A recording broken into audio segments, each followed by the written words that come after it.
So here we all are, and we can start with, we have with roll call in. Anna Carver. Rick Geiger. Jessica Giles. We're Vicki Romanoff. And also with us we have Guy Crow, the village attorney. We have the zoning officer, Laura Snyder, and we have Tammy Morris, the village clerk. Taking minutes. Okay, so that's all of us and the public here. And also the applicant and their representatives. And some signage.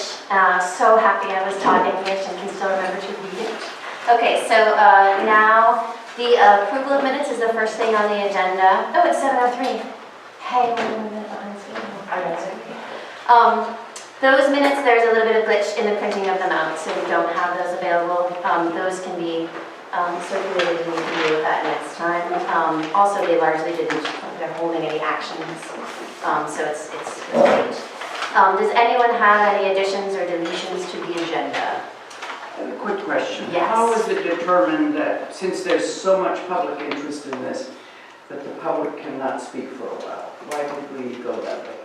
Oh, well, I think not for a while. I think it was just during the SEQRA process, and that we've been encouraging all the while the letters, and we're getting that communication from Well, folks. that was John's and my idea to review some of the letters and at least, Yes. read some of the others.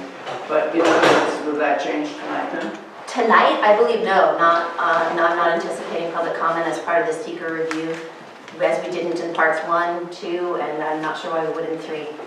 Yeah. It just seems like, globally bad times, nationally bad times, locally not so good, that it would be quite engaging to be able to do that. So I think that's really smart. Let's look at what the next meeting looks like in November. And since we already set this agenda and it was mailed to all of the board last week, I think that day of to then anticipate changing everything to involve public comment would be unfair for folks who might have wanted to comment but weren't able to come this evening. So in light of that, but let's consider it next. Let's consider it, and also I'm not the only voice here. I mean, if everyone is feeling like next time we'd like to have public comment about whatever the next process is, we can all address that when I send the draft agenda out in advance.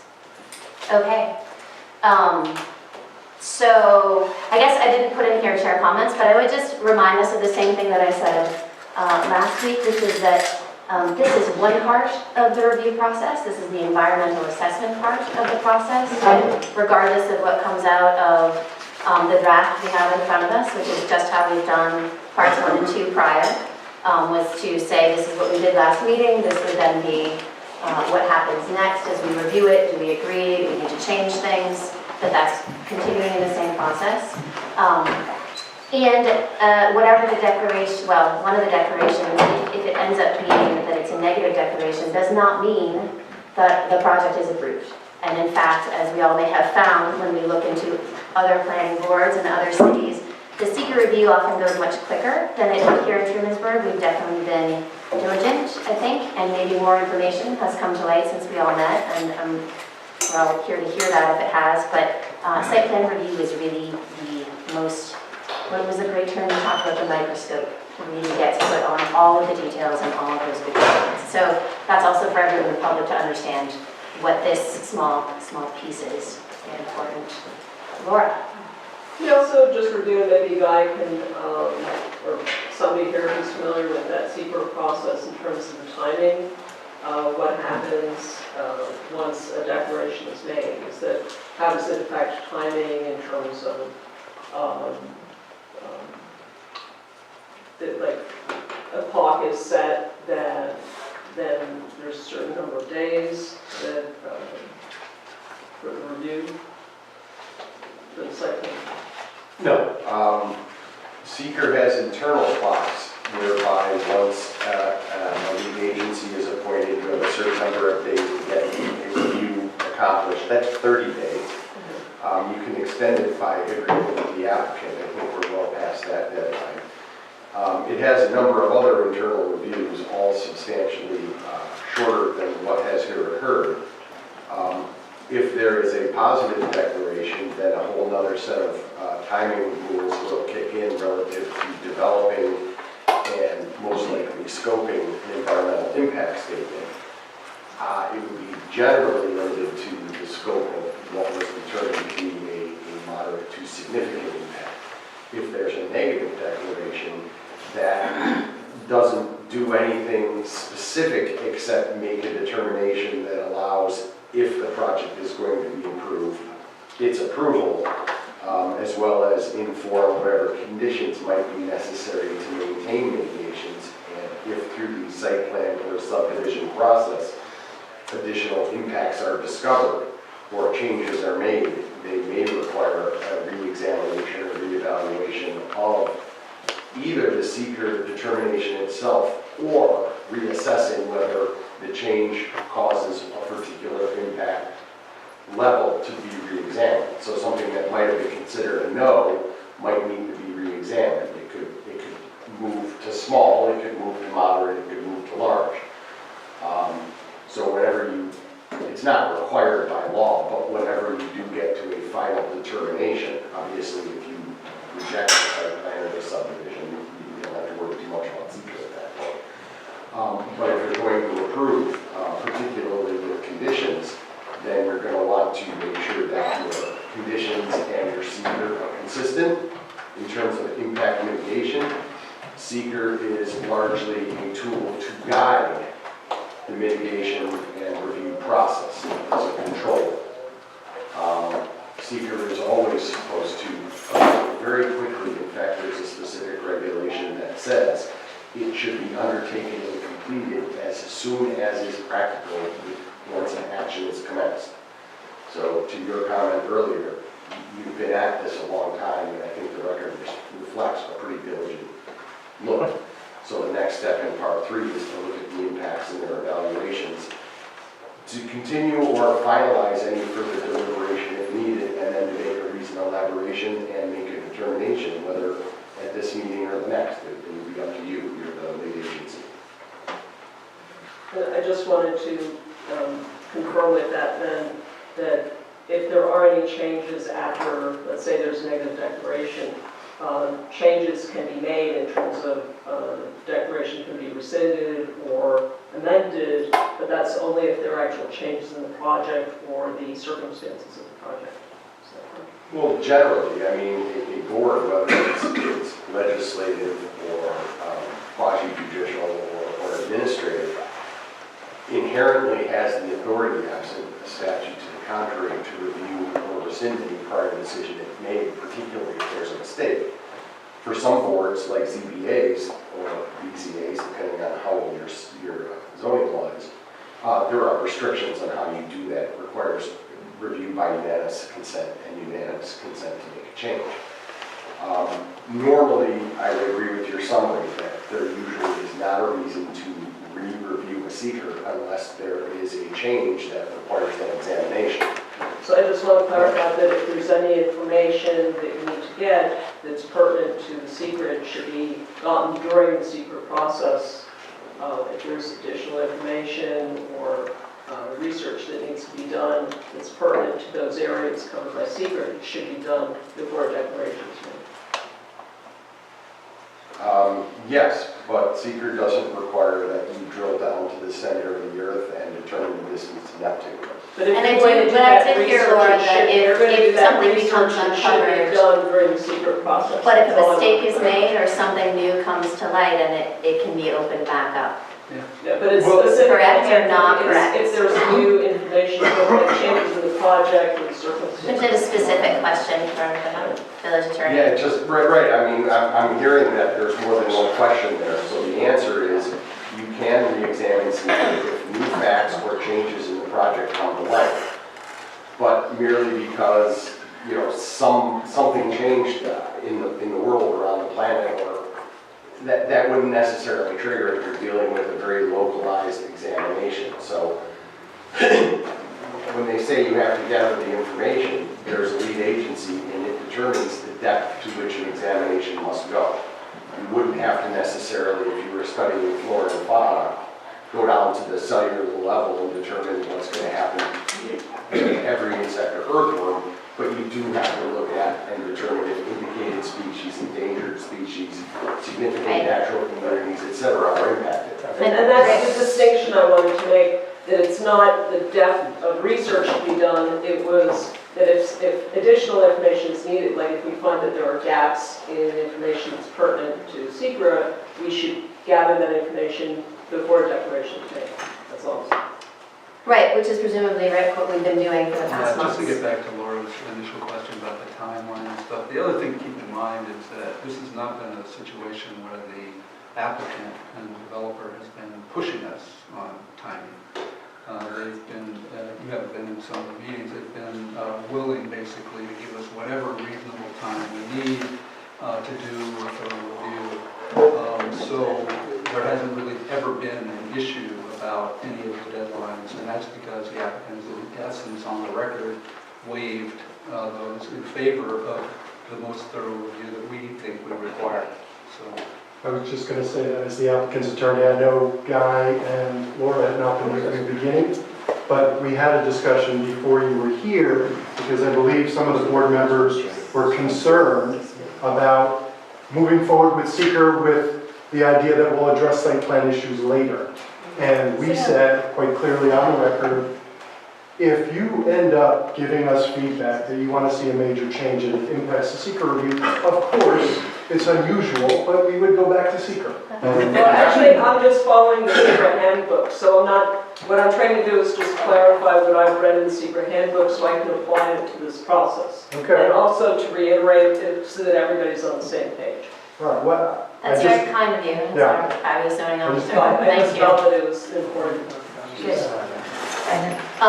Does anyone have any questions for Guy about this general process right now as we move forward? And so I'm thinking that as we had before, when we've done parts 1 and 2, that Lance sort of led us through that as the engineer and expert, and this being some legal language.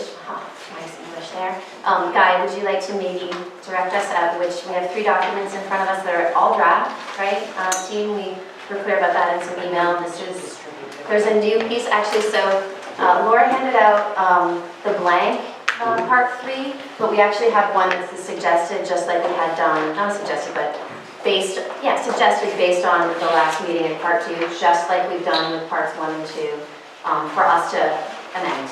And you circulated this? It's all circulated, yep, it's just, the blank one also got handed out, so we just want to make sure we're looking at the one that has a potential signature on the back and a date. Correct. The blank one's great for reference if you'd like to keep it. So which document then, Guy, might we want to look at together? So we've all looked at these independently. This is the first time we as the 5 planning board members are together in a room to talk about it. Right, so the part 3 form itself is a one page or 2 page, depending on how you want to measure what is a page. It's really, in many respects, the shortest seeker form in the EAF process. It is, in terms of what is required, one of the simplest forms because there's only a few boxes to check.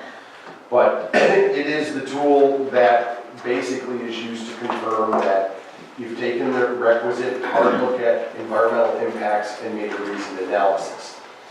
Now, there's a term in the EIS process called findings statement that relates to certain types of analyses, and that word or that phrase translates loosely into the EAF process. In other words, you're required to show that you've taken this hard look and made a reasoned elaboration of the various competing interests, looked at the probability of an impact occurring, its severity, its intensity, whether it's supported, speculative. There's ranges of adjectives all over SEQRA discussing this stuff.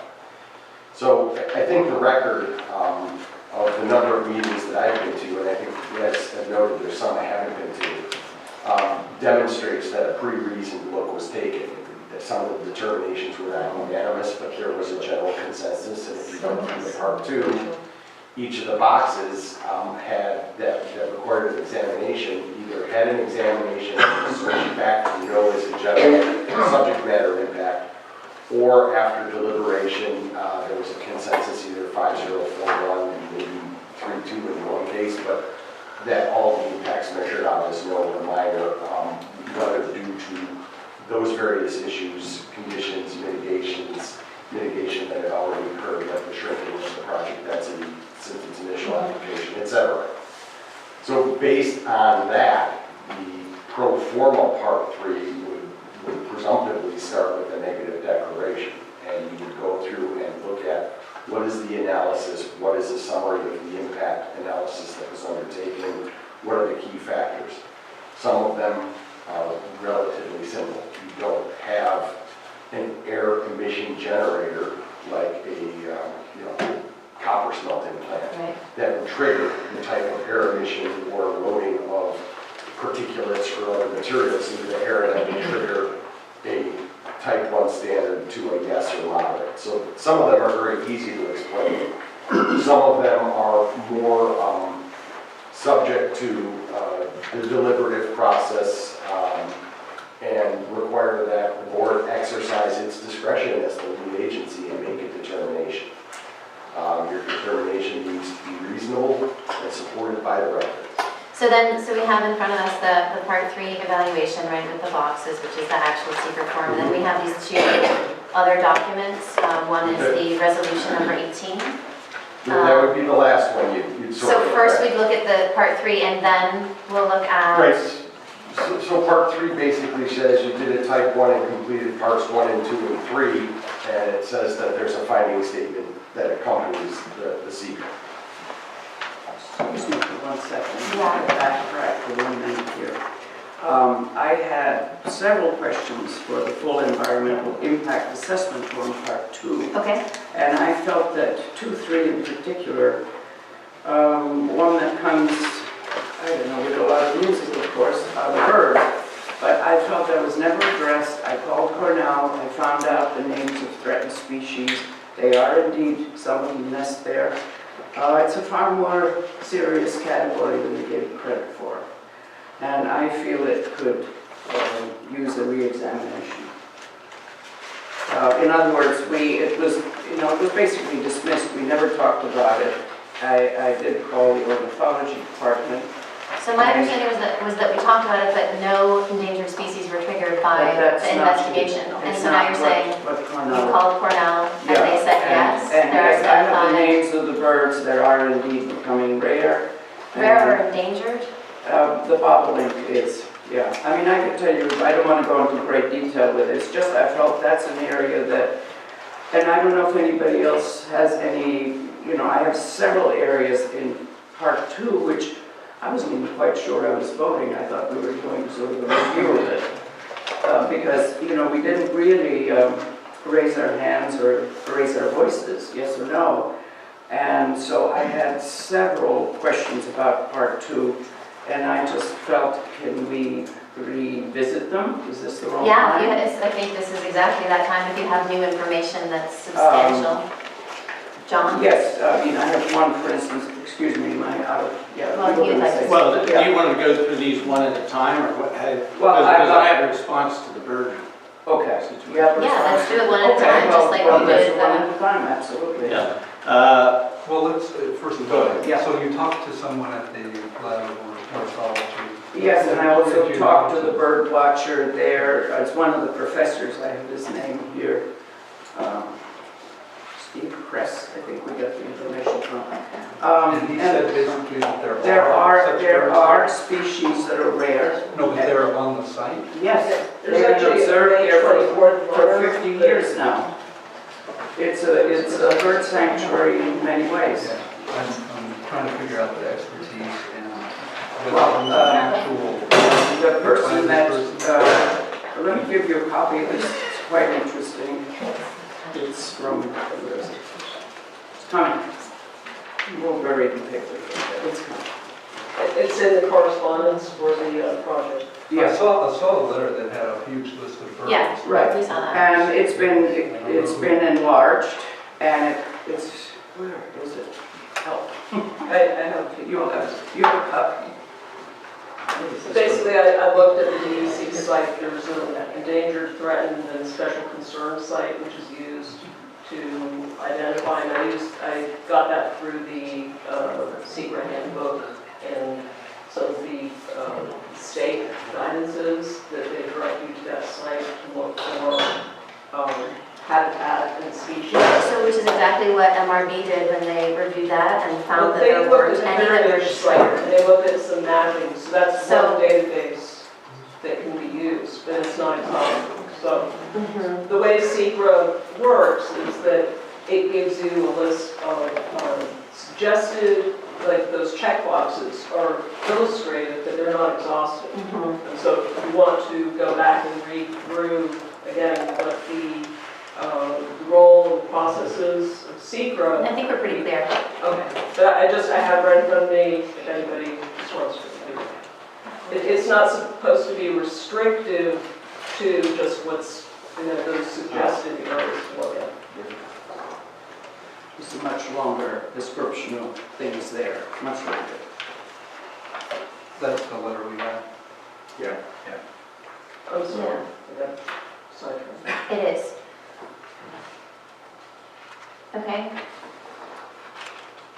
Okay, so Vicki, what's the section that you want to have reviewed again? It is, there's a specific area, it's about our global creatures, and let's see, impact on plants and animals, and it is E under 7, and it's page 4 of 10. I just think that needs a little more thought and possibly a little more dialogue for.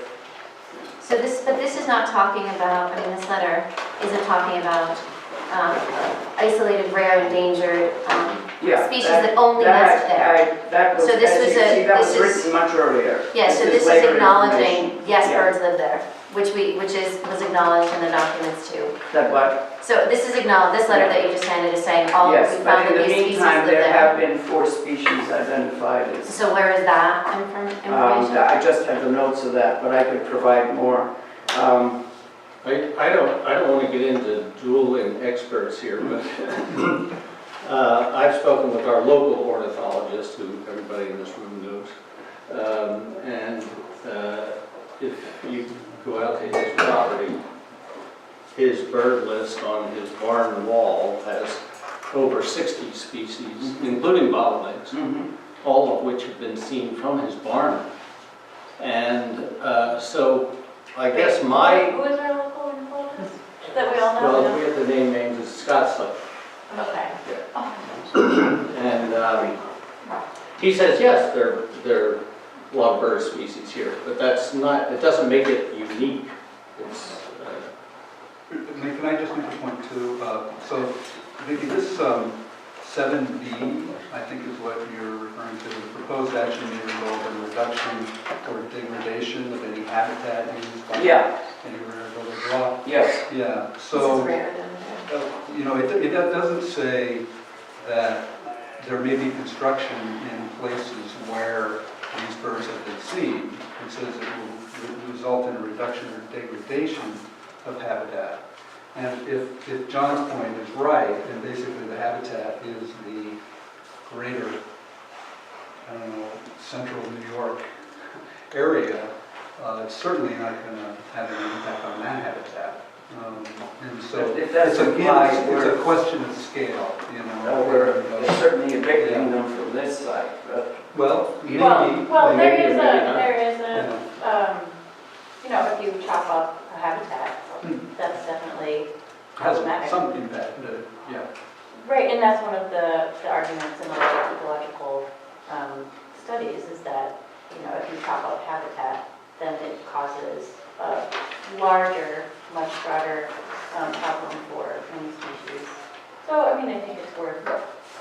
Have you gone to the SEQRA site where it goes through these areas online? Because there's a huge amount of information where it really helps you frame these issues and beyond just the FEEF 2. FEEF 2 is a very reduced kind of checkbox kind of structure. It's not supposed to guide you through the actual So I think that process for of us in performing the the consideration of moderate to large impact, which would toggle something from a no to a yes, would be saying, let's look at this 19 acres and the amount of land that's disrupted on it and the amount that's left. Will that inhibit endangered or rare species of birds or any wildlife for that matter? And so that then would be the question that we're opening up again. So as Hannah wisely said, of course some amount of disruption happens. Is this a significant portion in this greater community that says off species of bird or anything else is going to be put in drastic harm's way in a moderate to large impactful way? So Victoria, I'm hearing you say yes that is, or at least you'd like to investigate that more? I would like to take a little further because another site was destroyed, another 6 acres. Now it's not within village parameters, but it's a couple of steps away on Pennsylvania Avenue. Another 6 acres, clear cut completely. So that's another habitat. A separate issue. As I'm saying, it's separate, but you know what? With global climate change, not everything is any longer an isolated box. It really is. If I may drift for 1 second, I promise after that to be fairly quiet, but I called the wonderful Natalie Mahowald, one of the recipients. She was one of the professors hired from 11,000, Department of Earth and Atmosphere. And I'll tell you, her message is, we don't look a mile there or 10 miles there. It's here, and it's now. And I think any planning board that takes its work seriously, if we don't look at the realities, the global realities, we're just, what are we? This is a great little village. So I would like to add one little then of my own anecdotes, which is that, so I live on Wake Street, 9 Wake Street, and there's a bird guy, his last name I can't remember, Greg, Greg. who lives across the way, and I saw him with his listening cone and his binoculars, and then he called my children and I over and he said, look, there's a merlin nesting above your... So this guy and other people at the Lavabo who also live in Trumansburg knew about that one nesting pair of merlins on Wake Street. So I find it, given that, and our community, that nobody, until they were asked, said, oh God, that site.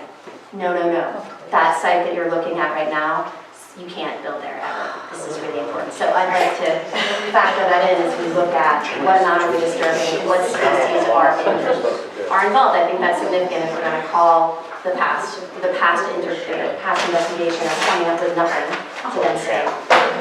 Well, I guess there's one other thing that I think can be thrown into the pot, which is that the project as designed now calls for the introduction of about 118 plant species, mostly native plants. And I think that one could argue that there's going to be a more, more diversified biome there Than there is now. after the project than before the project. I do also think the consolidation of, we're building up the population within the village rather than building this outside of the village. I think as far as endangered species, as far as all species go, I would much rather see building in the village than having the village continue to drift and sprawl, personally. So although there may be a concern that there's some loss of habitat, it would be my preference to see building in an area that's already built up. Well, I don't disagree. Consolidation of the human species in smaller spaces, better stacked, maybe even sort of a city concept. I'm not saying it doesn't work, but what we're doing locally is we're building everywhere. We're building in the country, we're building in the village, we're building in the city. We're putting asphalt, we're encircled this globe with asphalt, and it's paying us back. And we have to take any project that we do now triply more serious because the time is now. And I don't disagree with you about concentration of where people live and how. But it isn't like, we have endless, Their you see the farm population field is for everywhere. continue rising. We don't have any, in this room, we have no say about that. About what? Population continuing to rise. People are going to need places to live. Buildings are going to continue to be built. So let's build them in the smartest way, in the smartest places that we can. I don't disagree with that. Why would I? So, But So you have some other points that you'd like to talk about too, right? That you said that came yes, up. I do have a couple of other points. One was, which I had a very hard time with understanding, basically. This is page 1. Proposed action may involve construction that continues for more than 1 year or in multiple phases, but the more research I did on that, it seems more like a decade. Now that is a lot of disarray and noise and ruckus for, it's a short lifetime, 10 years. I don't see it as, I don't think the 1 year fits in as a description. Multiple phases goes closer to reality, but it, in 1 or 2 documents, it implies a decade. So And that's yeah. a little. What are you looking at now? It's the, This, I'm still number on looking that at my part, own too? notes of the full environmental assessment form, and I just. Number 1E. so I remember when we were talking about that last time, and I remember John also mentioning that, so we talked about how the majority of the construction is phased for the first time, and then after that, the continued build out is a house at a time. And so John was bringing up, what is the noise of a house being built, and how is that actually different than some of the renovations or housing as it happens in the village already? And that's what we talked about. Do we Are you really know remembering a house that? at a time? What's that? I mean, do we really know that as a fact, a house at a time? Oh, no, but No, it wasn't, we it was the major Mhm. build out. I mean, it would be shocking to think that 10 for market value houses would all be built simultaneously, but I suppose it's possible. In which case it would be simultaneous. I think that what was said at the time was that the major noise factor takes place in the first year and a half during grading and road construction. Then after that, it's building construction, which is not nearly as intrusive. And the whole issue came up of what is the noise regulation in the village, which is 90 decibels. Now, that's something. So you have to stay below put that. up. And I was going to, our Board of Public Works, I Yeah. think, they put it up on the left-hand side of our entrance to the village. And I really wanted them to come to our parking lot and demonstrate what that means. And what Go did they flying do? to the ceiling, or what 90 I don't know what 90 decibels do. We had that. Yeah. I left that sheet back. So I mentioned all those things last meeting about what's 90 decibels and what Yes. isn't. Your hair dryer is like more than 90 decibels. It's scary. There's a list of, like, some things are lawn mowers are really loud, things that happen in our everyday life that carry out, and a lot of the construction equipment, now I'm remembering it was like a dump truck, and maybe one of the engineers, a dump truck is something like 90 decibels, but at 70 feet it's only, or at 10 feet it's only 70, or 60 feet it's only 70. So it's not, we all sort of talked about that in depth, because I did. And now I wish I had those notes, but I left them in front of me saying, what is this? Is this trucks and trucks and trucks? Is it jackhammers and jackhammers? Are we ripping up streets? Are we tearing down buildings? We're not. We are not doing anything. This project is The that. trucks that run on our major route, Route Yeah. 96, they do not use brakes. They use right. the Jake brake gears. is not legal. Yes. Yeah. Seems to be, I don't know if it's a gas-saving device, but it's It's a so time-saving noisy. I live device. quite a ways away from it, and I'm woken up in the middle of the night more than a few times. And they could get fined for that. It's technically not legal. But nobody does. Well, They keep doing it. Yeah, so Yeah, that's so, a separate letter. You know, what we ask somebody to do and what Yes. happens is not always the same thing, unfortunately. But that was a concern of mine, that this is a long, time-consuming project, and the 1 year to me here, used as a term time, is not quite realistic. And I don't have a whole lot, let me see what I got.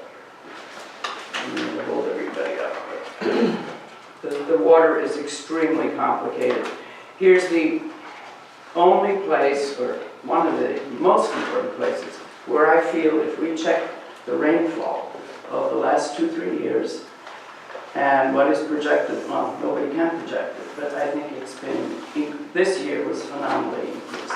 And if we don't take that reality into account, we're just, we're building retaining tanks, and I think the overflow is inevitable. I just thought 2-3 of these points, if there could be a little more depth to it, a little more research, a little more answering, I think we'd be in better shape. So I was thinking a lot about the water Yeah, also. And what I came to is, went back and reviewed the DPW statements, looked at the capacity of our wastewater treatment as it is for 1 million gallons or something capable. And then what I kept coming back to, Vicki, is in site plan review, the investigation of all of that is also an opportunity to say including, because, you know, it did overflow. that this is not approving a project. Our storm sewer system overflowed. So I checked into that and I got to know it. That's an interesting thing. So I checked in yesterday and was told we've handled every single event that's happened. But this is a whole nuisance. So far, that every event that's happened since the new hydraulic system went online has been handled. Is So there a including the prediction season's of how rains. many gallons, thousands of gallons? There is a prediction, right, will be added to this. It's already in place. Because, you And know, we're already, it failed with this, dramatically already once. It had a serious overflow. It could not handle So it. your When it first your went own online. engineer told you that was not the case? yeah, and I just checked in and I checked in Francis Sixth yesterday that and I there was no said, failure. Yeah. So I think that there's something different going, I don't know what that information is that you got. Okay. And let's see. May I, if I can indulge you.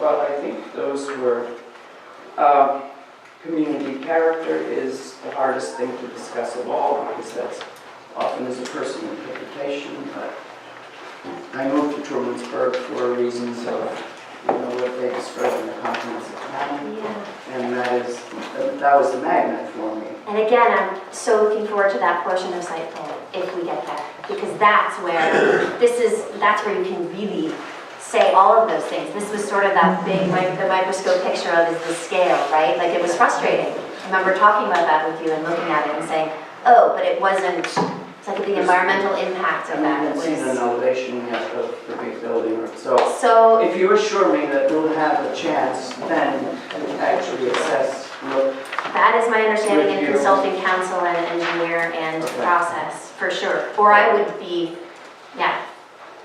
okay. And so here we are, we've said all these things. I think we need to get back to going through these boxes and recognizing, has anyone here on the team other than me, of the planning board, seen some compelling evidence right now that anything that we checked in one way on two should be changed, that would prevent us from moving forward with three? I think there was some question as to why we would go through this and then go back and reconsider some of them. But I think I'm trying to remember the process that we went through, which was cross off the obvious things that don't apply and red mark those things that we want to reconsider. And then we went back and reconsidered. And then I think, Guy, that one of those documents acknowledges that even. The documents that you've just given in front of us acknowledge that we did that. Like, this describes the process. And I assume we all have had a chance to read them, but we can read them now. You can if you wish, but yeah, you went through the part 2, had general discussion on sort of global level, the 17 impacts, whether you would check the main box, yes or no, and what might need to be looked at. And then some of them got checked yes, and when you actually looked at the standards underneath, you changed it to no, and some of them, when you looked at the standards underneath, you deliberated. So I think you have done that, whether or not you're ready to proceed is obviously your decision as a board. So you want me to go back to part 3? Or? Yes. Okay, so if you flip the page over, all that's basically left to fill out, if you've made a determination, if you've done the reasoned elaboration and impact analysis, is the name of the action and what your determination is. Largely speaking, you're dealing with either a positive declaration or going into an EIS process, or you're dealing with a negative declaration, making a determination that the evaluation did not identify substantial, moderate to large impacts. So again, there was a request that a draft be developed, doing the analysis based upon the discussion that was had, and a resolution. So the structure is anything that you spent a lot of time deliberating or, discussing, categorizing, measuring, that ultimately resulted in a box being checked or not checked, was part of what was the Part 3 finding statement. More general information as to why a box may not have been checked is simply supplemented in the resolution. The two work together. Part 3 is supposed to show what was deliberated upon and why you made the determination that you did.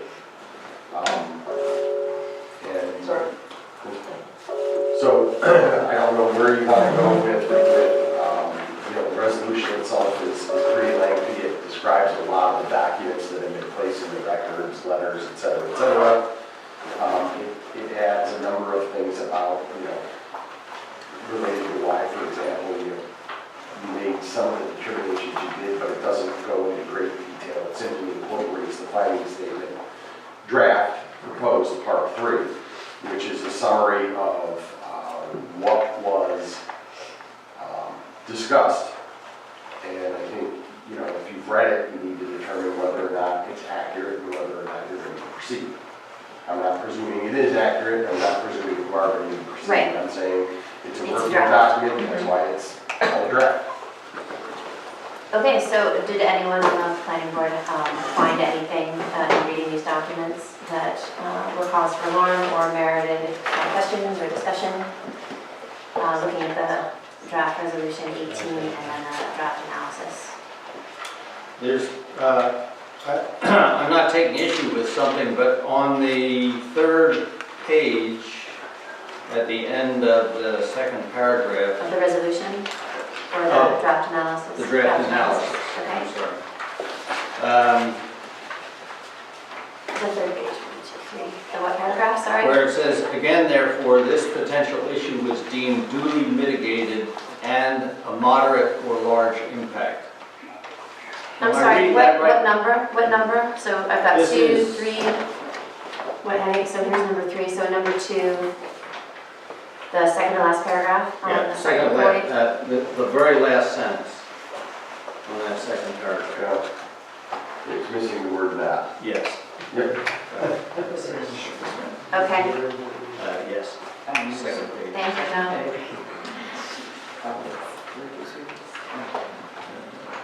And okay, thank you.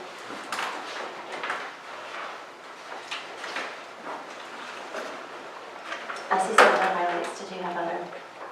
No. Oh, no, just, Okay. I highlighted.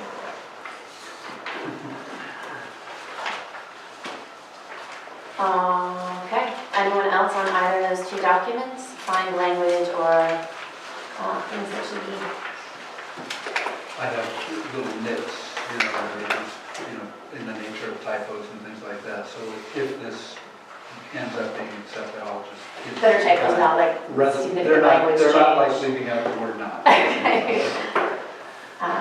Ms. Ann? Okay.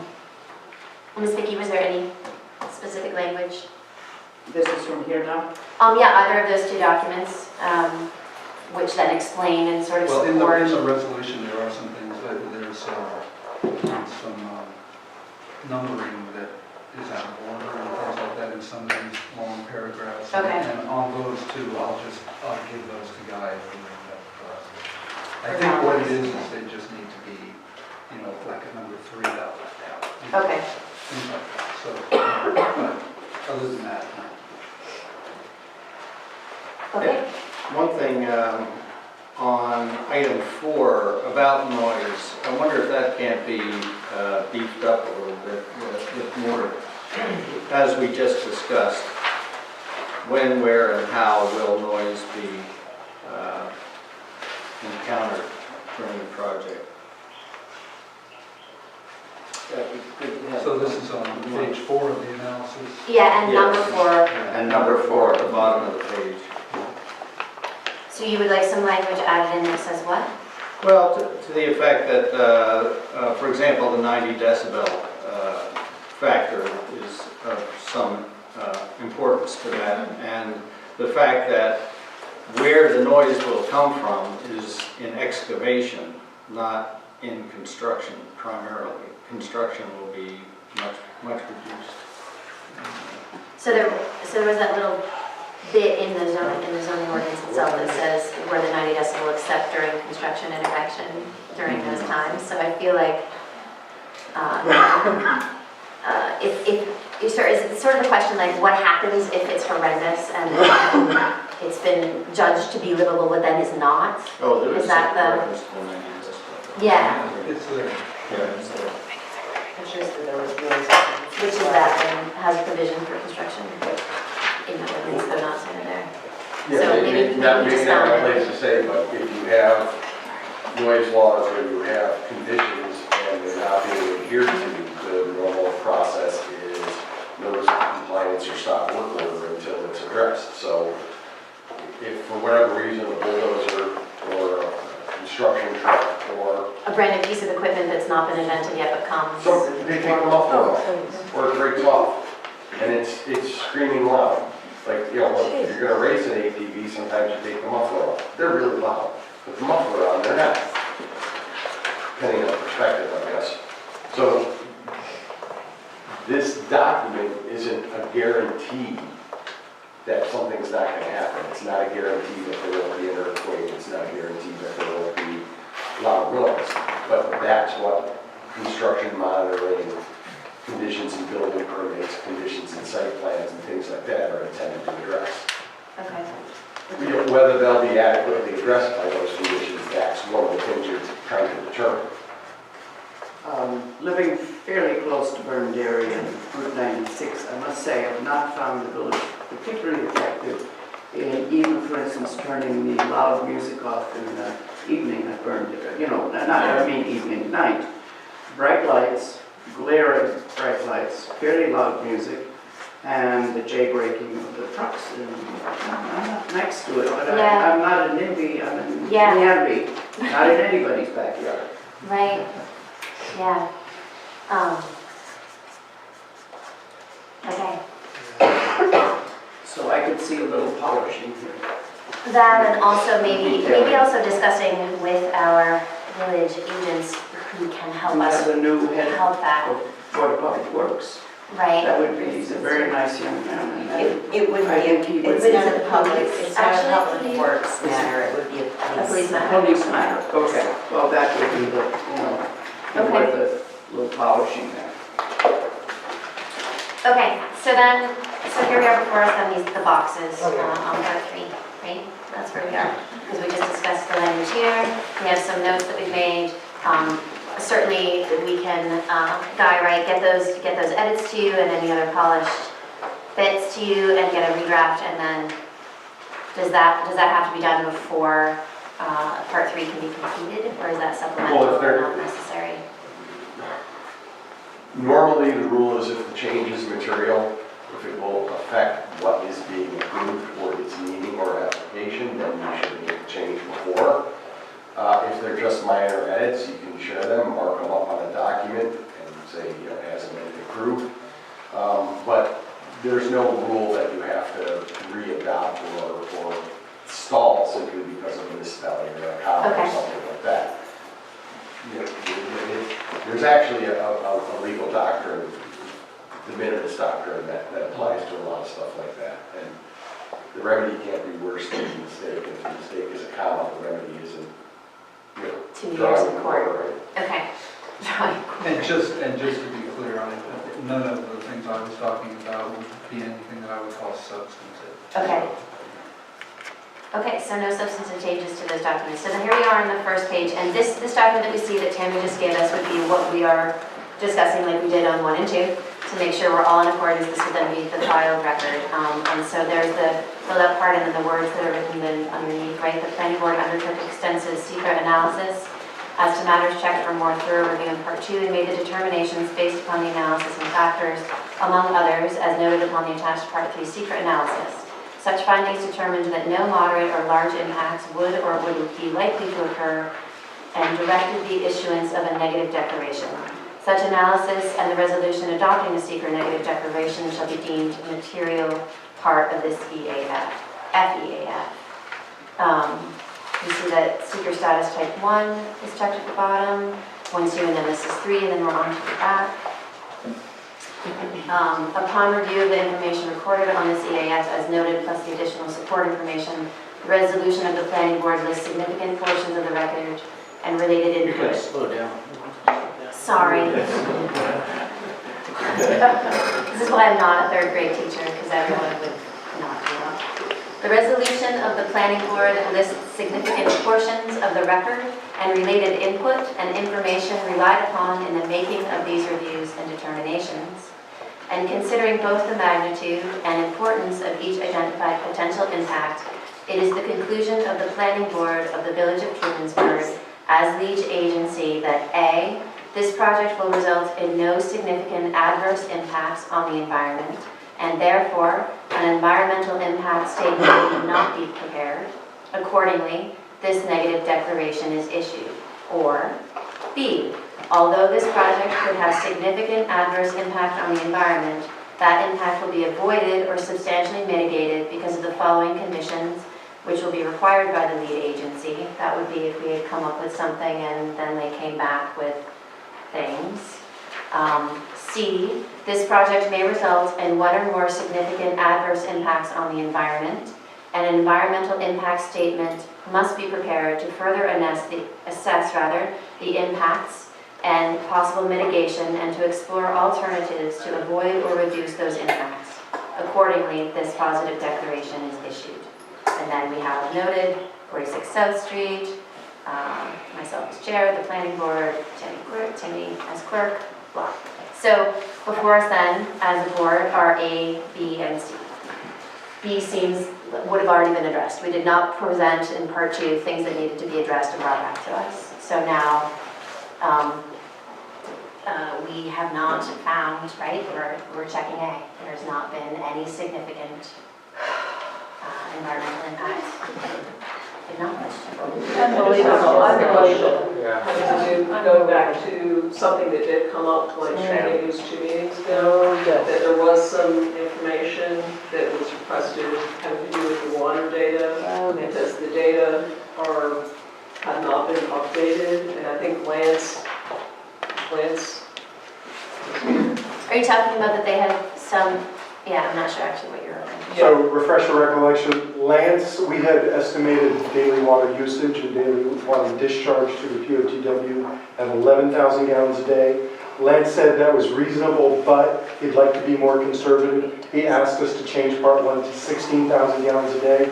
That was done on the September 4th submittal of the revised EAF, which Lance subsequently checked and agreed had been revised as requested. He also then confirmed wastewater treatment plant can handle 16,000 gallons a day, to the earlier point about pollution. Okay. This was actually having to do with water and drainage on the site, and there were additional boring data that were based on the initial design of the project.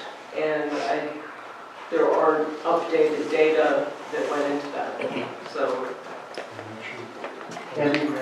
what I remember, I don't know if we can go back to the minutes or video recording, but Lance was saying that he was going to be developing additional data, and I think just that was thought about that was going to be shared. I think that was that there were more, if we got to the presentation, right, so if it's a negative declaration to the presentation exactly, so we as a board can understand what the water mitigation system is, that there was some data that was going to be discussed. Because I think what we talked about based on the evolution of the project. We agreed to do a very comprehensive explanation and discussion as part of the site plan review process of the drainage, and actually managed to prepare a map to show you where the areas are and how the water flows. And so that was what we had discussed.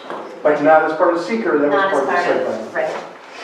It's just, and again, going back to the SEQRA handbook, is that if there are questions that could impact on determining whether there is a moderate or large impact on Right. because of this development, that needs to be ironed out during the SEQRA process. I No feel like we question. ironed it out. No question, but your own engineer and our engineer have Yeah. both said they think that this will actually improve stormwater over current conditions because of the level Yeah, of but design. the data in that presentation, and I'm not talking on behalf of myself, I'm talking on behalf of the data that's been presented to the board. We have several inches of data. Has that been presented? Oh, yeah. Is it Yes. understood? It's all been presented, and your engineer has reviewed it and said it looks good. I'm just saying, I get that you want to do a really deep dive. This is Well, this probably, isn't a really deep dive, it's just understanding, I mean, I know that. all of the and I'm- data I'm is speaking gonna as be- people come to me, and there's like 4 or 5 inches of data, and people said, we don't really understand what that means. We're assuming that the engineer, you know, if they say it's good, then I guess that it's good. And I'm speaking here as somebody who has background in this, you know, and interested in protecting the village and make sure that you all understand what those data mean.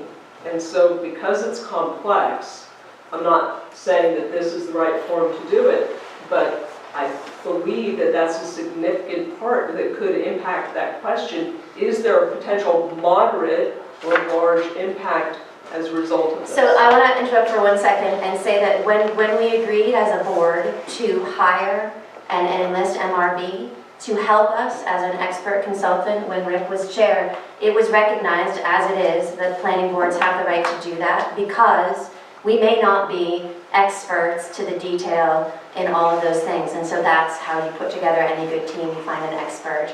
And the village vetted MRB, it was determined that they are. So our hired expert, and that's great. So I think that if you want to do some research and understand in great depth for your own self, that's great. And our engineering expert has said it's okay. That's the basis for Laura, my what information do you feel like you're missing to make a determination?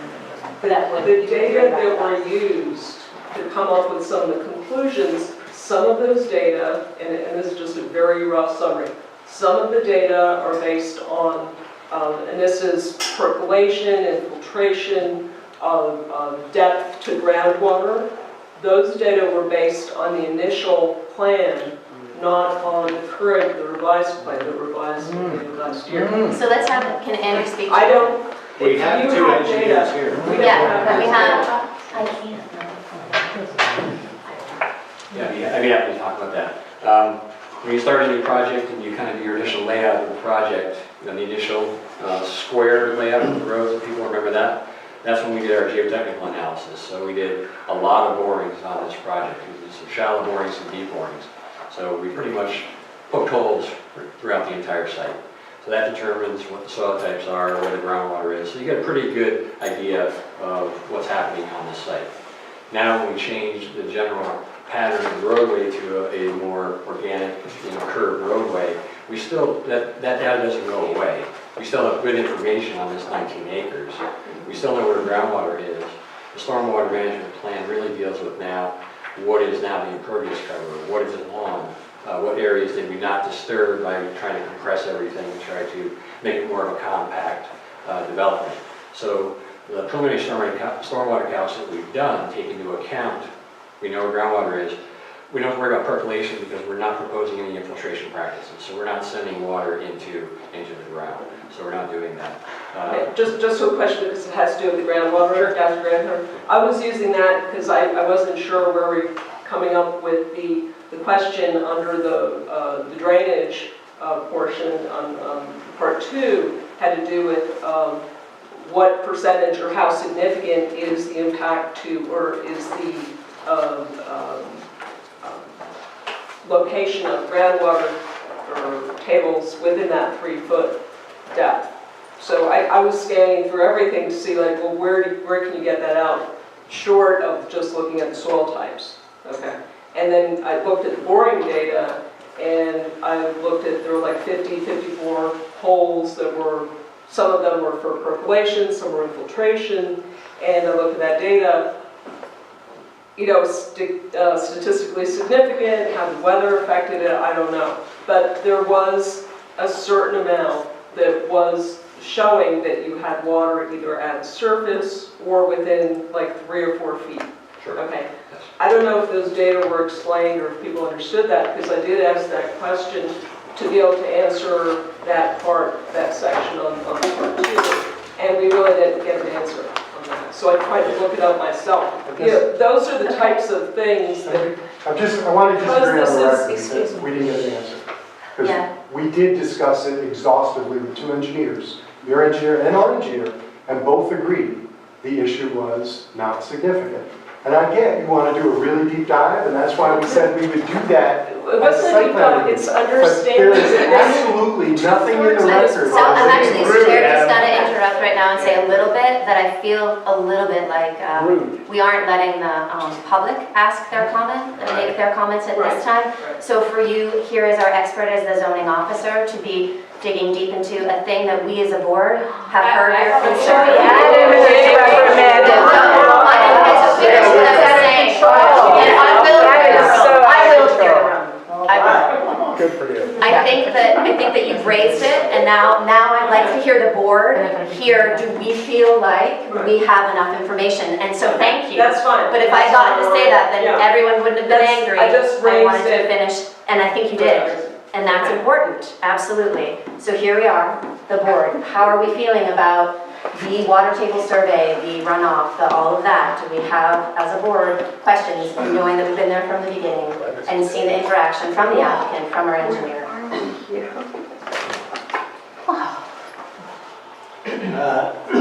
I've read lots and lots of letters, and I think there's a lot of misinformation out there. I think that we've been told over and over again that the law requires that there will be no increase in runoff on that site.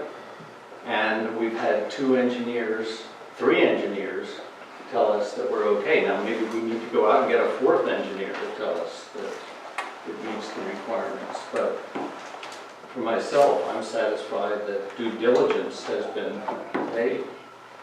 Nikki?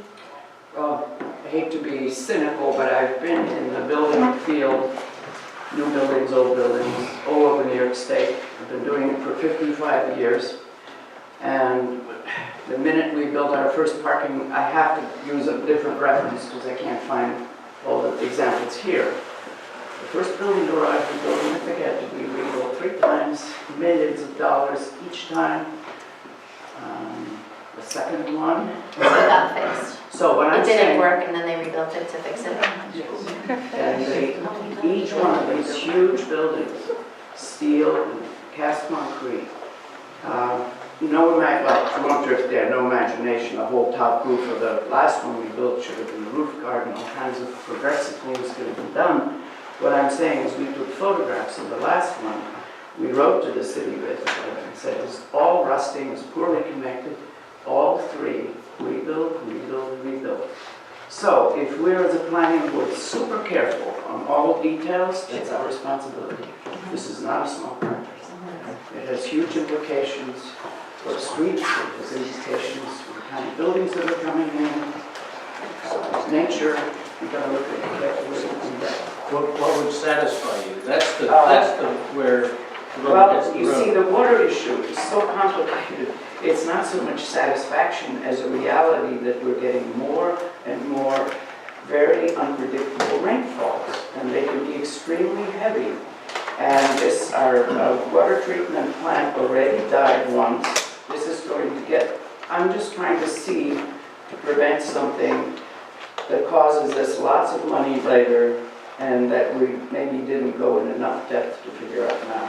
I know it's very complicated, but that's precisely why it needs, some maybe in-depth thinking. I don't know necessarily if it's more engineering. Maybe it's a different field. But I just think that's probably the trickiest one of them all. Water everywhere. Well, I think as a practical matter, you've got 2 experts who are in concert on this, having gotten a lot of data about the site. So if we doubt that, the logical thing to do would be to get another expert, another engineering firm, to take a look and see what whether they agree. I am like virtually certain that another respected engineering firm looking at this data would reach the same conclusion. So I'm inclined to just go with what we have at this point. We've been more than diligent by hiring the engineering firm that we hired. Hannah? I'm making us all talk, we all have to talk. I think it's great that you have an expertise and that you're bringing your knowledge from a previous position into this room, and I am grateful for your, that you're speaking what you know. And I think that we need to listen. We have this woman who's on staff with us, and she's doing her job, and I think that it's our job to listen. So if there's information that you feel you don't have, then I think we should try to get it. I also feel quite comfortable having, two engineering firms that are saying that this information is correct. I am not a water expert. My tendency would be to go with these two engineering firms that are both in agreement. But that being said, if you have really major concerns and you really think that we should stop and get more information, I'm willing to hear you out. What I was pointing out, I think, through this is that it's not a matter of second guessing or questioning the validity or the professionalism or even the accuracy of the work that's been done based on the data that's been collected. And that's not what I'm questioning at all. I don't mean to cast aspersion on the professionalism of the people involved.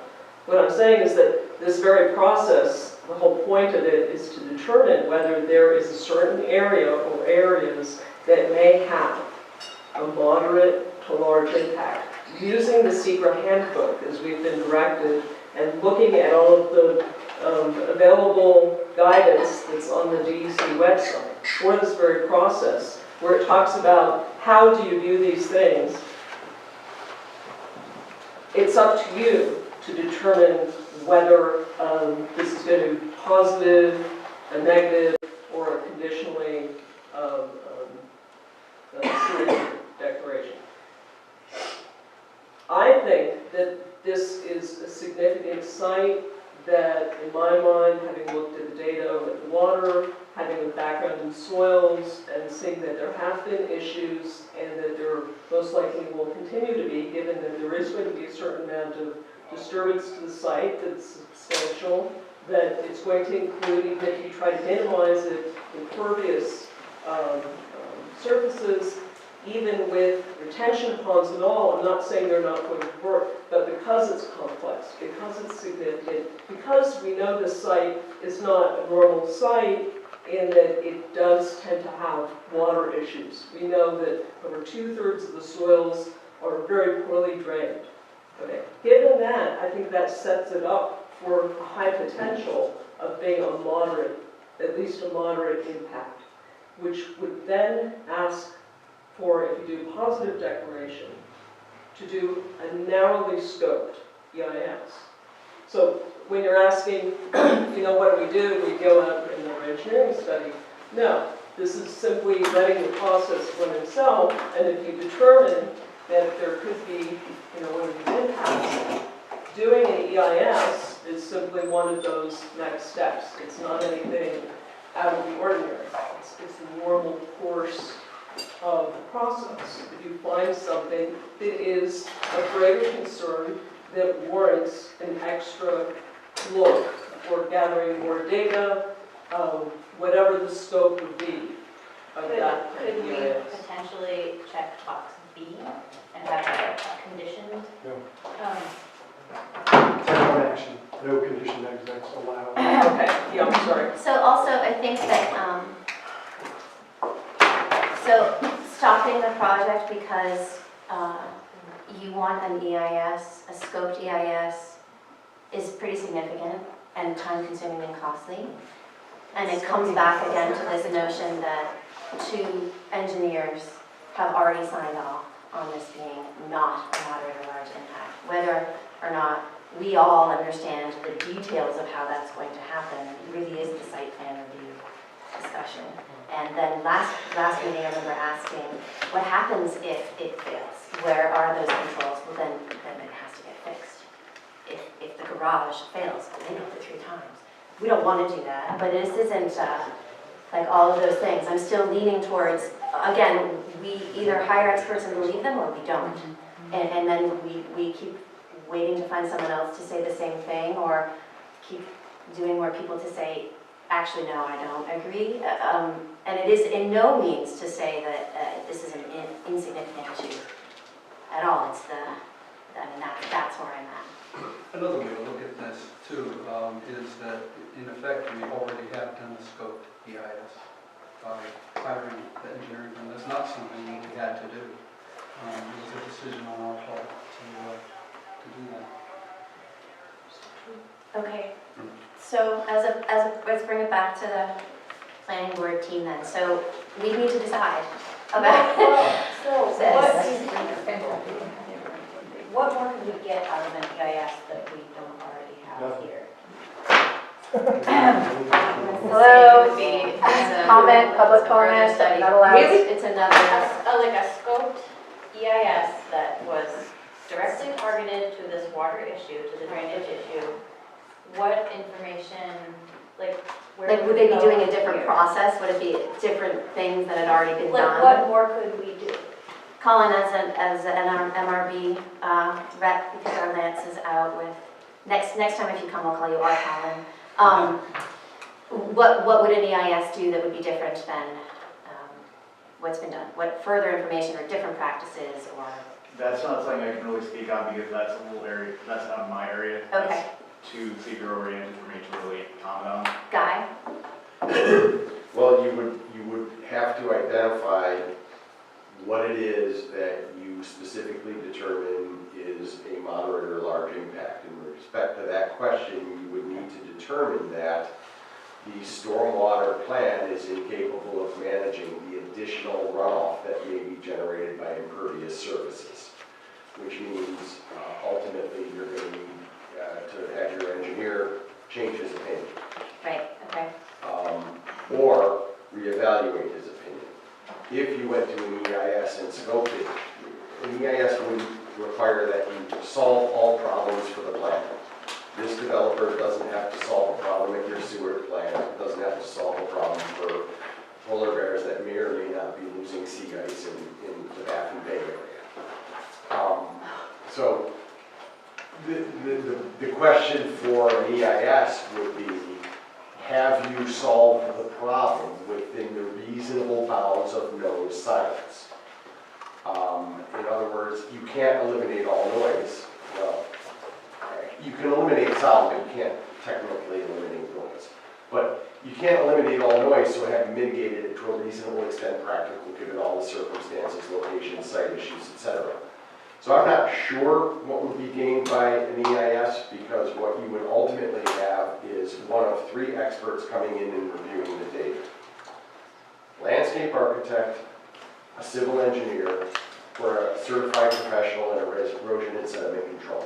Those are the three people who are legally authorized by New York State to issue an opinion on the adequacy of stormwater plans and whether they will or will not meet EPA Phase 2 stormwater requirements, which New York State complies with under its SPEEDIES program, because New York State holds a general NPDES, discharge permit from the EPA.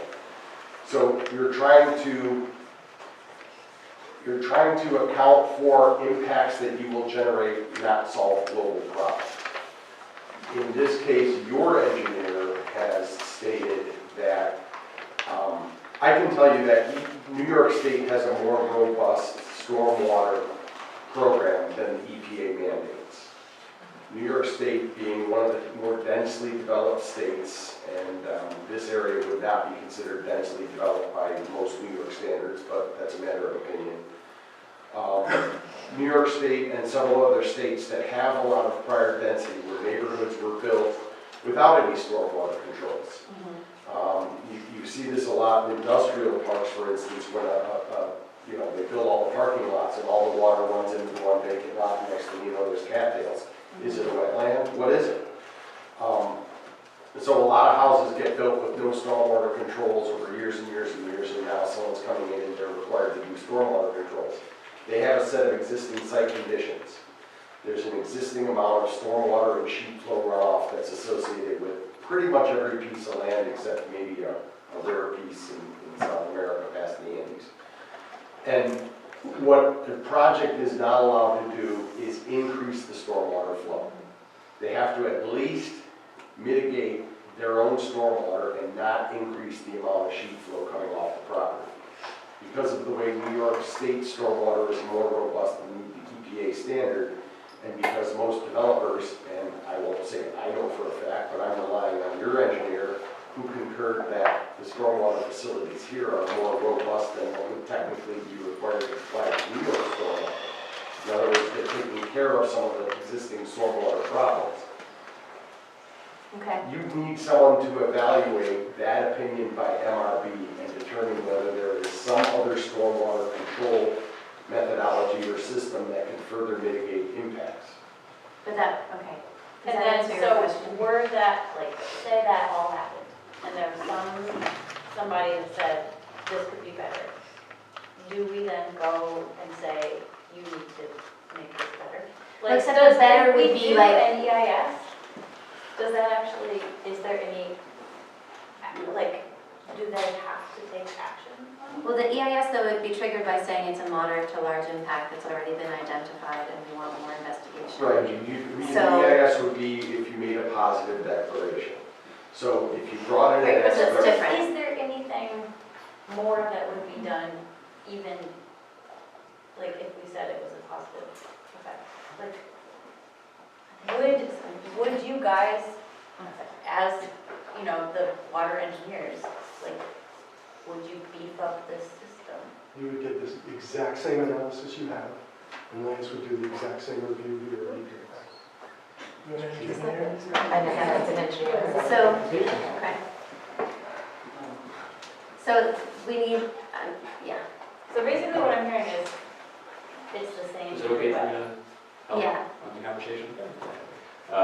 Yeah, I mean, we are in the guidelines of EPA in New York State, so we have these requirements that we have to design to. So if we fail to do that, then our plan would not be approved, the site plan would not be approved, we can't build this project. So we can't get a building permit, we can't go forward unless we meet all those conditions and, you know, put all the factors of safety in place and design this to meet New York State as well as the EPA requirements. So that's what our design entails, that's what the calcs that go to MRB entail, they review them to make sure we meet them. So you have those you know, belt and suspenders on that review. We are conservative, we try to reduce runoff as much as possible, you know, to improve conditions where we can, you know, but to what degree, I don't think other experts can come in and say we would have to double a reduction. All we really have to do right now with current regulations is reduce runoff, treat the water, and make sure it doesn't have an impact on the stream. So that's what our plan currently does. That's what we'll finalize. We haven't finalized the plan yet, and before you get the final site plan approval through the whole site plan approval process, we'll be refining that plan, and if you want us to try to reduce even further, we can look at that and see if we can get it on site. You know? So that can But be I don't like think there's any state very mandates. specific. There's no mandates, I think, at the state or the federal level that require us to, you know, reduce by 50% or 70%. We certainly want to do that if we can, and it makes sense on the project. okay. Oh, Vicki. I'm looking at a little bit of retirement with cold weather coming. I feel that we have so much to absorb here and so many questions to ask. And still, you know, I found a document I never saw before just the other day. Matt Johnson signed it, and it talks about the curvature entrances to the proposed road, and it says to ask the zoning officer, but this was written a year ago, so Sure. I don't have an answer to that. You are supposed to take a look at it and see if those curves can be, they're quite generous, and it probably means going into some of the neighbors' property. So I think, and the one thing everybody that I know is asking me, that I didn't bring up tonight, because, you know, being vacation, but is the roads. Why are we using 1920s interpretations of roads when we're putting in new roads that in 1912 were written by our zoning board that imply different dimensions? So that's still, to me, I just feel that So again, that's site plan review though, and that's great. Are you sure? Yes. That is site plan? We don't have a Yes. chance to- Roads would be more, that would be Yes. in site. So it's nothing that we could, It's not, Okay. no, nor was it addressed as specifically as that in the SEQRA, right? So, that's an open door still. yeah, huge open door, Okay. lots of questions. Yeah, because the Sorry, lots it's of a questions. biggie, and It's to huge. find that Matt Johnson sign, I said, where's this come from? You know, there's always some Yeah. other stack. Okay. Can I ask one question of Guy regarding this? Because of that, it's interesting to say that further EIS, any further work, really would not be of any benefit. And so, I'm not sure that's what he said, but. well, I mean, it wouldn't come up with anything that would effectively change. I don't know, I heard that there wouldn't be much point to doing an EIS regarding the water piece of this.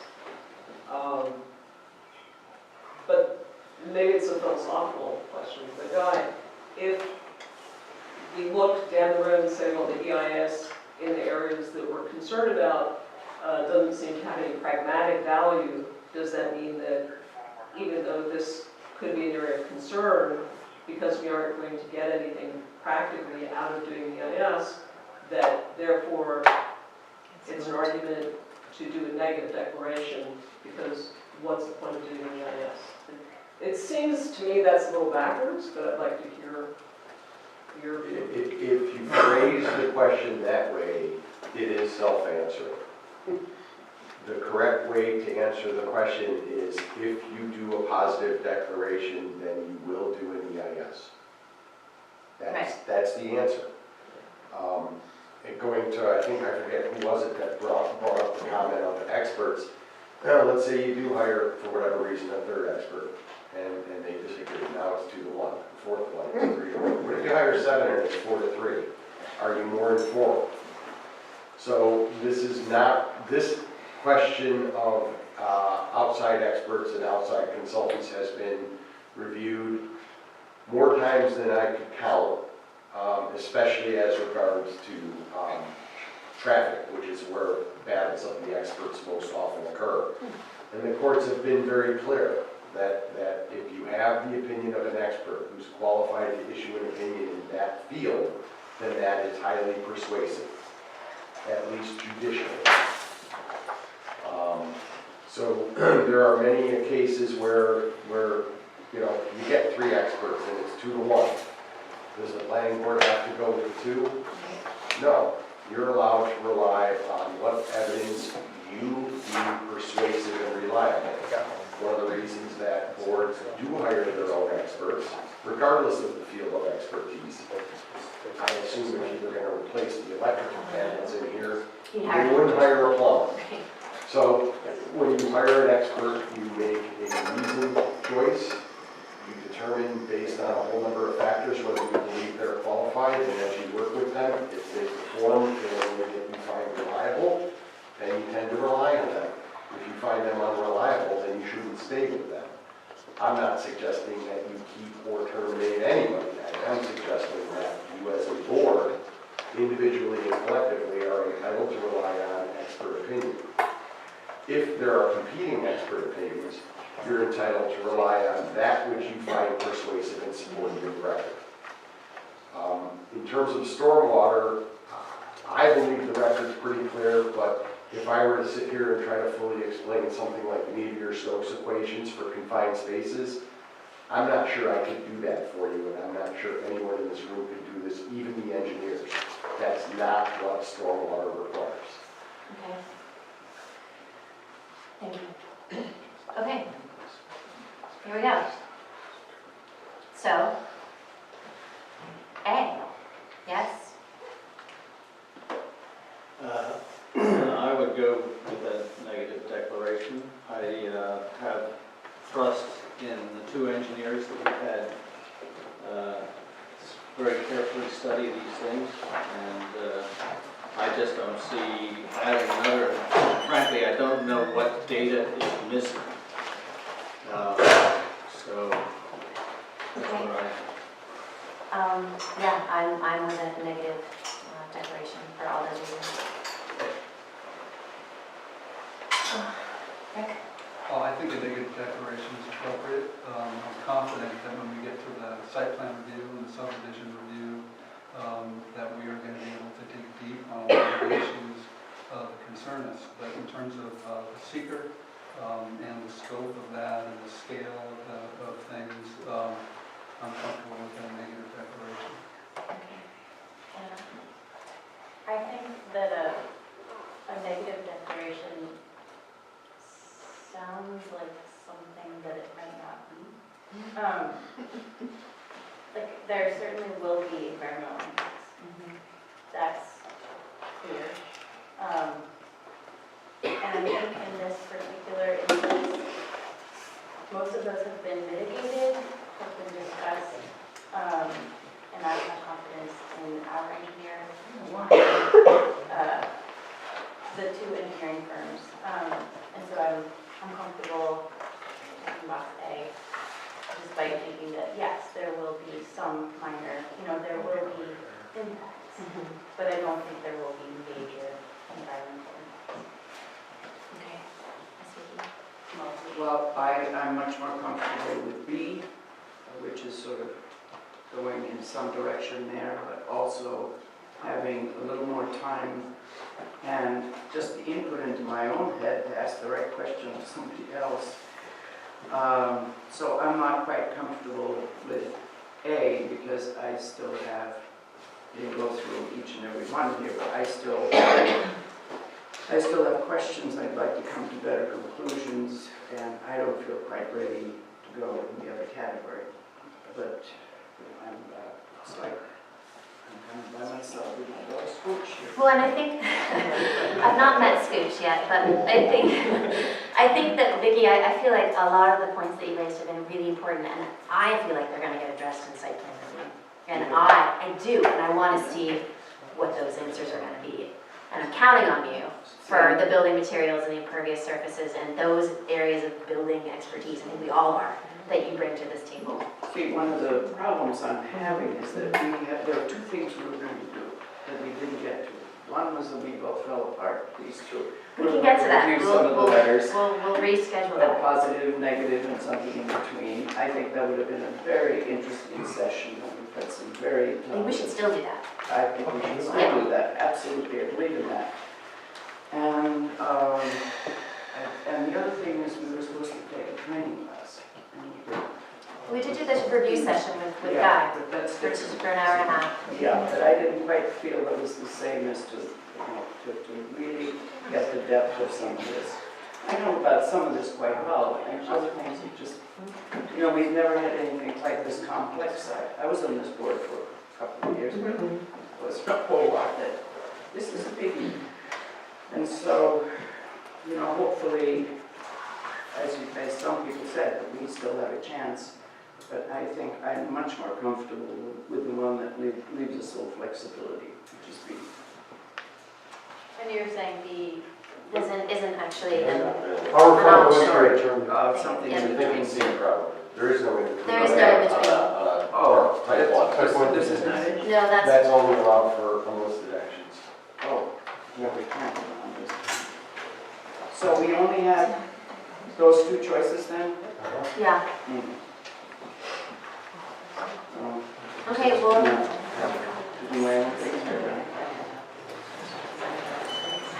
so Guy, in terms of making the declaration, it is, tell me how we do this, because I have not done that either. So now, I say, great, do we all vote on A, and we count the ayes and the nays, or do we have to read Someone them? would make the motion, either accepting the draft that's there, edited, unedited, altered, simplified, whatever it is that you wish to do as a board. It would be seconded, it would be ayes and nays, and if it passes, it passes. If it doesn't, it doesn't.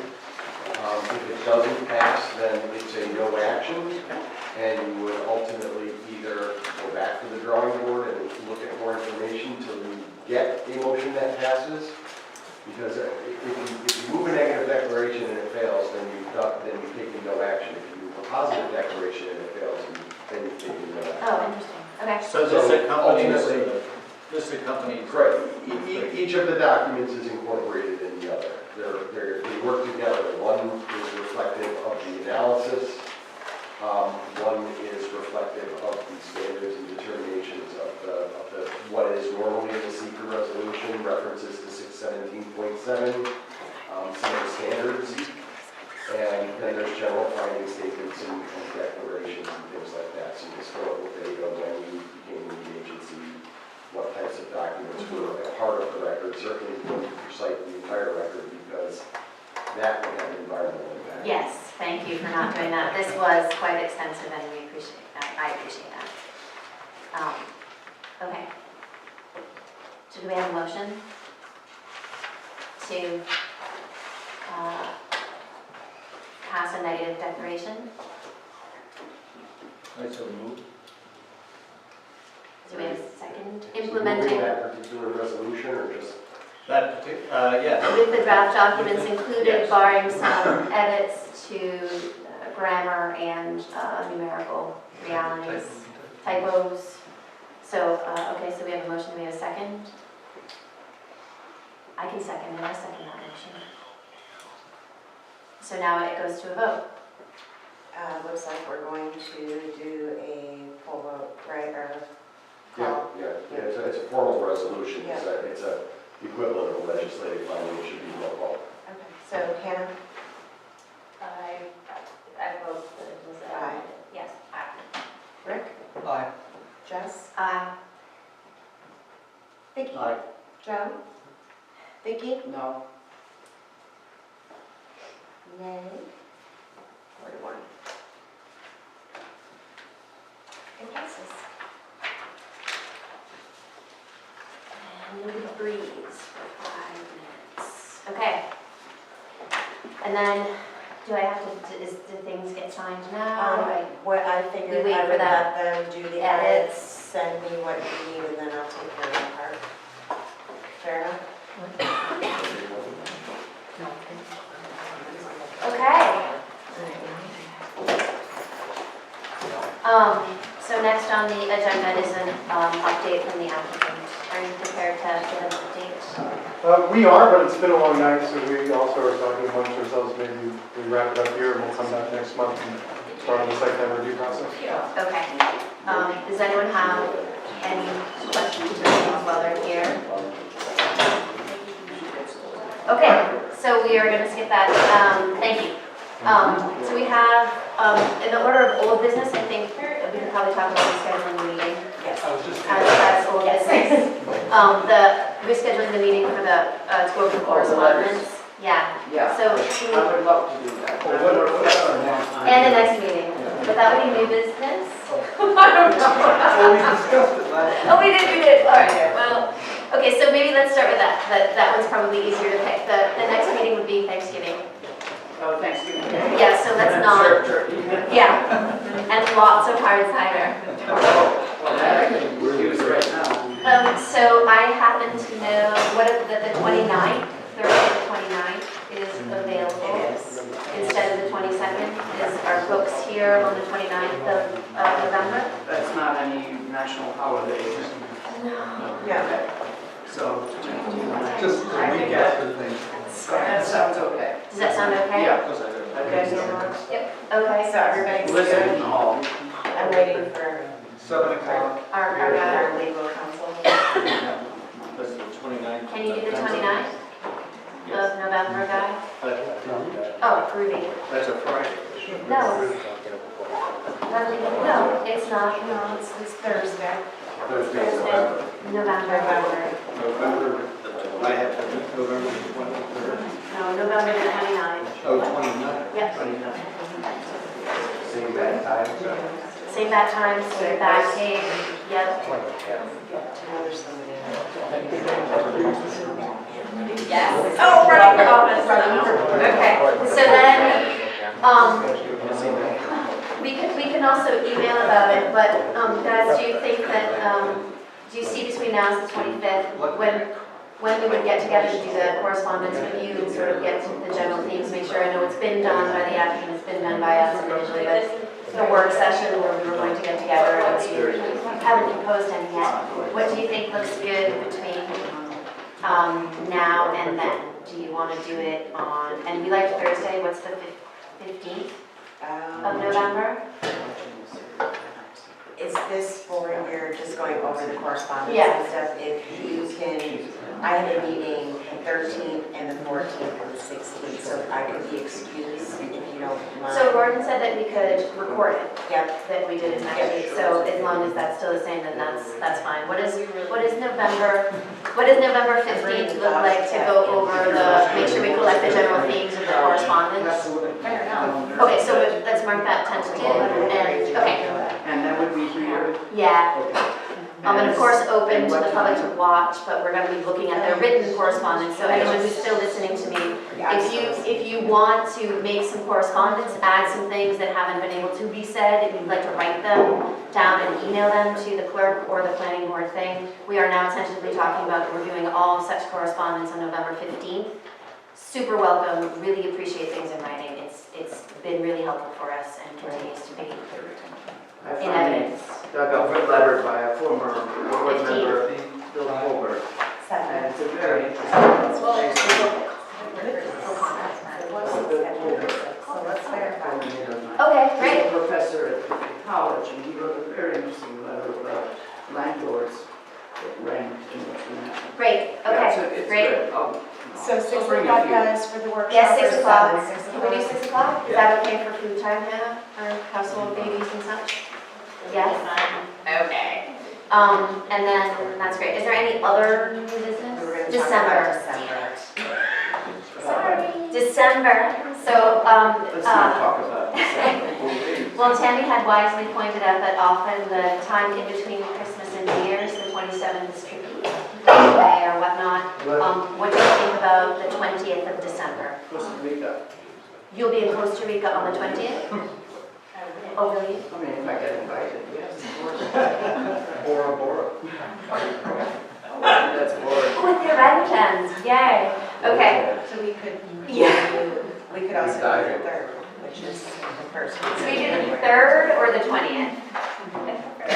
You would prefer the 3rd. So it's, the 3rd of January is got preferential, 3rd of January. instead of the 20th of December. You might, oh, you might be. It's hard to tell now. It's, the 20th is possible, but kind of crappy. Okay, so let's regroup about that. Unless you have an answer. Okay.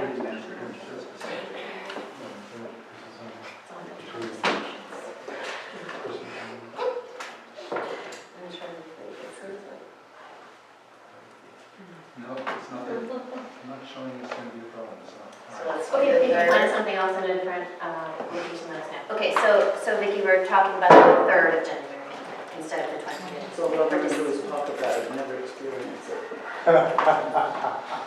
Does anyone have any new business? So everybody was good with the 3rd at 7? Yeah. Thank you.